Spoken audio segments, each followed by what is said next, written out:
Konsumsi sayur merupakan salah satu bagian penting dalam mewujudkan gizi seimbang. Survei Sosial Ekonomi Nasional oleh BPS yang dirilis pada tahun 2020 menunjukkan konsumsi sayur orang Indonesia rata-rata hanya 38,51 kilokalori per orang.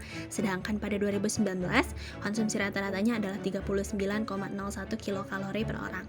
Munculnya pandemi seharusnya memberikan kebiasaan baru bagi masyarakat Indonesia, salah satunya ialah pola hidup sehat dengan mengkonsumsi makanan bergizi seperti sayuran.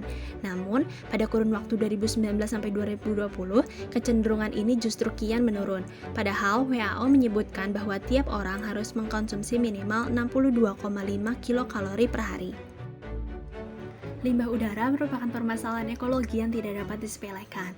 Menurut WHO, sekitar 9 dari 10 orang menghirup udara yang banyak mengandung polutan.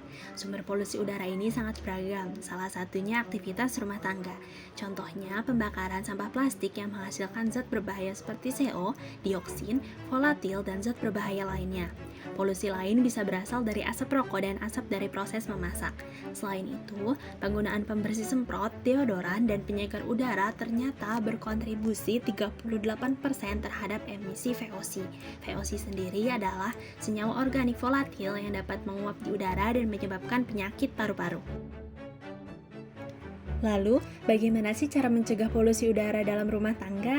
Yuk, mari kita mulai menanam sayur. Menanam sayur di pekarangan bisa meningkatkan ketahanan pangan, menghemat uang, menghasilkan oksigen, dan membuat suasana rumah menjadi lebih asri serta bebas polusi. Dalam fotosintesis, tanaman akan menghirup karbon dioksida dari udara dan melepaskan O2 ke udara.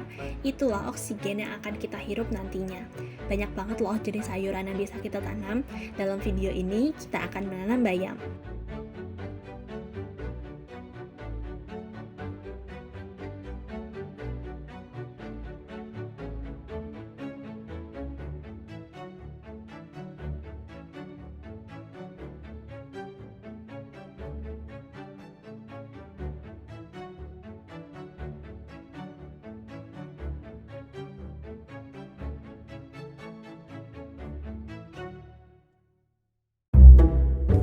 Setelah sayur berhasil ditanam, jangan lupa merawat tanaman tersebut agar kualitasnya tetap terjaga dengan baik ya. Pertama, siram tanaman secara teratur. Sebaiknya gunakan alat penyiram tanaman agar air yang diberikan tersebar lebih merata. Penyiraman tidak boleh dilakukan pada siang hari karena dapat membuat tanaman layu. Kedua, lakukan pemupukan. Pemberian pupuk ini harus memperhatikan dosis, cara, dan waktu pemberian. Setelah menanam bayam, sepertinya kurang lengkap jika tanaman kita tidak diberi pupuk. Pada video ini, kita akan melihat cara membuat pupuk kompos. Pupuk kompos ini memiliki beberapa keunggulan loh.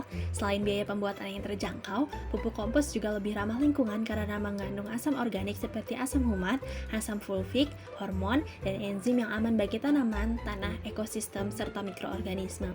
Yuk kita simak langsung cara membuat pupuk kompos.